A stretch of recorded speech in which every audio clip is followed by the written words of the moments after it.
Now then, welcome to another video. Today I want to speak a little bit about video stabilization, and more specifically the Zhiyun Weebil 3S. Now I'm going to break this video down into a few different parts. First of all, we're going to ask the question, what is a gimbal and do you even need one? Then we're going to go out into the wild, we're going to get some test footage using the gimbal and then just using the IBIS inside the camera, just so that we can compare the two. Then we're going to come back, we're going to have a look around the gimbal at its features and functions and what it's all about. And then at the end, we're going to do some pros and cons, and then ultimately, allow you to decide whether this is something that you might be interested in or not. So to answer the first question, what is a gimbal? Well, this is a gimbal. This is the Zhiyun Weebil 3S. So this is currently in pan follow mode. So if we move around, it will literally just slowly pan and follow our movements. If we put it into lock mode, what this does is basically locks the camera in position so that you can do all manner of things, and that camera will remain pointing in that same direction. And then if we just put it into follow mode, it will follow your movements both up and down and side to side. So this particular gimbal has a scroll wheel on the back and a joystick so that you can have a lot of free movement with the gimbal, but I'll get more into that when we do the features and functions. So what's the difference between IBIS and lens stabilization and a gimbal? Well, your IBIS and your lens stabilization is designed to get rid of those micro jitters. When you're hand holding your camera and you're moving without even realizing it, your IBIS and your lens stabilization is designed to absorb that and keep everything looking nice. But it can only go so far. With bigger movements, this is where the gimbal comes in, and you can use it for creative moves like crane shots and big sweepy pans and all that sort of stuff, and it will make everything look awesome. So let's go out into the wild, put this into practice so you can see firsthand the difference it makes.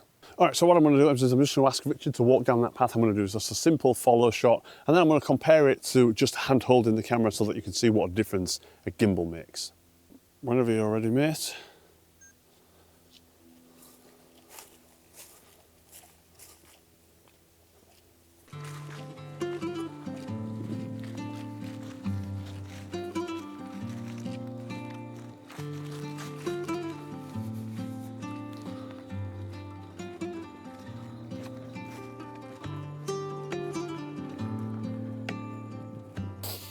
All right, so that's the gimbal one done. I'm using the same setup exactly, the 25mm on the GH5, and I'm just going to now hand hold it and follow Richard down that same bit of path again, same focal distance and all that sort of stuff, so everything is as close as possible to what I've just done with this.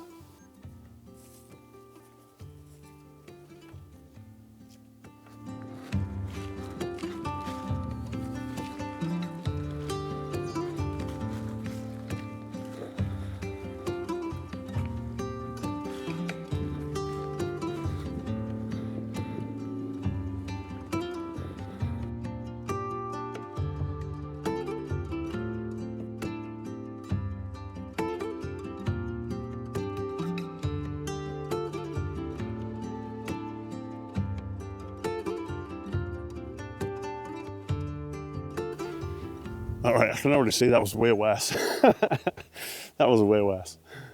All right, so I could see already that this was just way worse without the gimbal. I mean, I'm not obviously the best at doing the whole ninja walk thing and whatnot, but the stabilization in the GH5 is actually really good.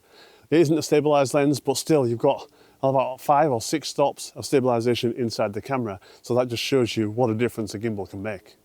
All right, so we've got that one done. Now we're just going to do like a really low to the ground level sort of shot. And the reason I want to do this is just to show you how useful a handle like this is. I mean, granted, you can get like the top handles for your camera. I don't have one. So in this situation, this is going to be the only way I can get a shot like that. Then we're going to sort of walk past. We've got this little cluster of trees over here. I'm going to get Richard to walk past on that side. I'm going to walk past on this side, do like a parallax shot thing. It's going to be fun. Right.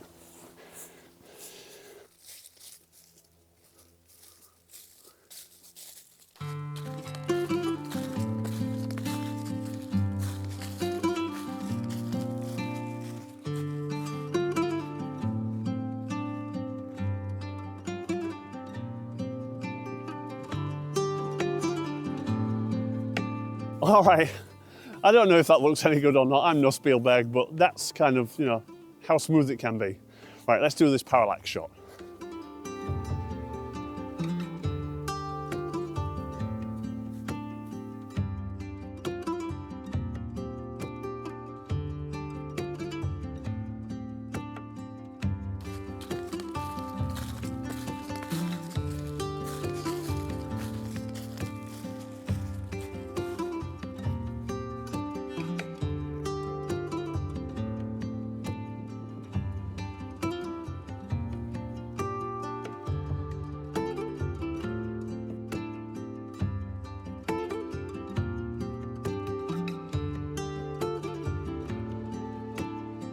That was terrible. All right, with that bit of nonsense out of the way, let's go back home and we're going to talk around some of the features of the Weebil 3S. So as you can see by that footage, unless you're a fan of the Blair Witch found footage thing, the gimbal is definitely the way to go. So let's have a look around the gimbal and see what we've got going on. Up on the front here, we've got this small screen, which when you press the menu button on the side, opens up the menus, allowing you to make all kinds of adjustments to the gimbal, to calibrate it and all kinds of things like that. And you scroll through the menus by simply using the scroll wheel over there on the right hand side. Over on the left, we have the mode button that allows you to switch between pan follow mode, and lock modes. On the left, just next to the mode button, we have the record button for when you plug in your camera to the gimbal, and we also have the joystick, which allows free movement. Over on this left hand side, just a little bit lower down there, we have the USB-C input, which allows you to charge the gimbal. Around the back of the gimbal, we have this scroll wheel which controls the roll of the gimbal, and we have this button which, when double tapped, it recenters the gimbal, and when triple tapped, it puts the gimbal into selfie mode. To put it into selfie mode, you simply triple tap that button on the back, and to put it back into regular mode, you simply triple tap again, and there it goes, right back to its central position. Now up here on the arm of the gimbal, there is a USB-C that you can plug in your camera, but you can also use this as a power bank. Essentially, you can plug in a USB-C and it will power your other devices. On every motor you have these locking switches, which makes it super safe when you pack it all away. You can just lock it down, keep everything from moving freely. Now all around the gimbal we have these levers which allow for quick adjustments of all of the various parts of the gimbal. One of the great features of this gimbal, and one that I think makes this gimbal just super comfortable, is this wrist rest and this handle.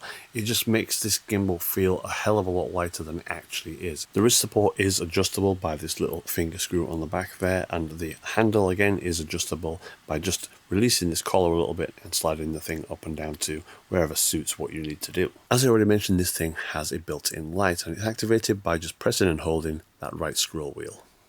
Alright, so let's talk about a couple of the pros before we get into the cons. As you can see, the Weebil is significantly more robust, more heavy duty. It's got that lovely wrist support and that side handle. Everything just feels a lot better with the thing. I mean, granted, this is an older crane, very rudimentary and very basic. So the newer versions of the crane will be much more closely sort of related to what you're seeing with the Weebil. But yeah, this is, for me, it's night and day. The Weebil just is way better. Now, one of the other pros for me is having that little screen there so that you can see all of your settings as you're dialing them in. Now, a lot of people don't like this screen. They say that the screen on the newer cranes and the DJI models is much better, but I'm relatively practical. It tells me the information I need and it allows me to change it.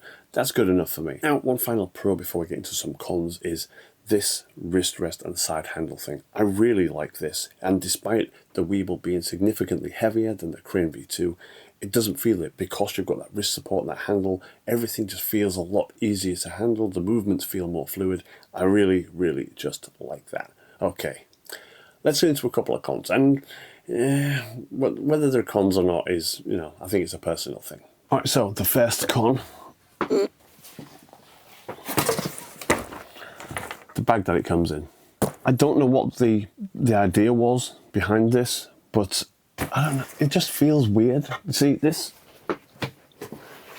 is the case that the Crane V2 comes in. It's a hard case, it's very robust, it's lockable, I've literally thrown this thing down a hill and it has been absolutely unscathed.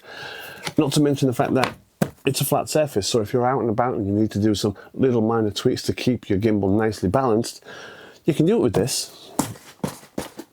Obviously you can't with that. I feel like this is just a way better solution for travel and for just overall safety. Right, so let me just clarify about this bag. I don't dislike this bag. I think the bag is a reasonably good idea, but when I first got the gimbal, I had a hell of a time getting the gimbal out of the thing because you've just got this tiny opening there. It's got a divider right down the center and just a single Velcro strap. And obviously you can't see to get both hands in.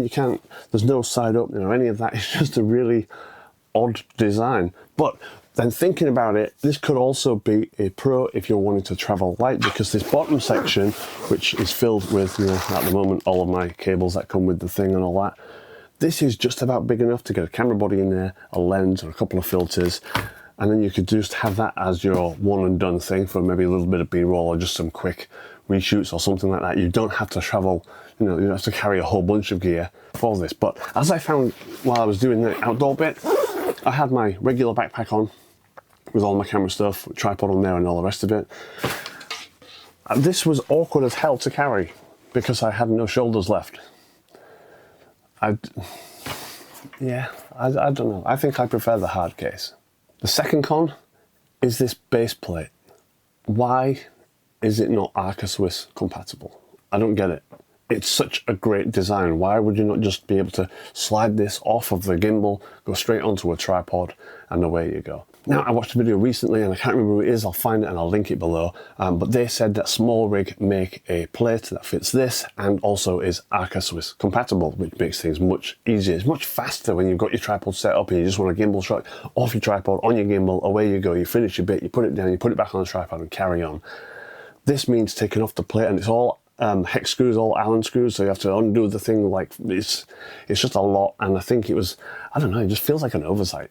Now, final con is, like, you've got all these quick release levers everywhere to make all of these nice adjustments. You've got this nice, you know, this adjustable collar here for all this, but then you've got some other quite important things that you would need to adjust, like this, which is, again, is a hex screw, and the same over here with, you've got your basic adjustment up and down with the wrist rest, but if you want to actually physically move its position, you have to get the Allen key in there again. And I don't know, could it not be all just like quick release and easy access and, you know, finger tightenable? Is that possible? I don't know. It's not a big deal, and like I say, most of these cons are kind of quality of life things more than anything else, but yeah, I really like this thing, but there's just, when I've been using it, just like, you need the Allen key, you have to go to a bag, find it, and I'm going to lose that thing, obviously. So it's, yeah, just a few little things. Alright, I hope this was helpful. I hope it gave you a little bit of insight into whether or not you actually need a gimbal for whatever it is that you do or not. If you are interested in this gimbal, there is a link down below, and I just want to say a final thank you to Zhiyun for sending me out this gimbal, and I will see you in the next one.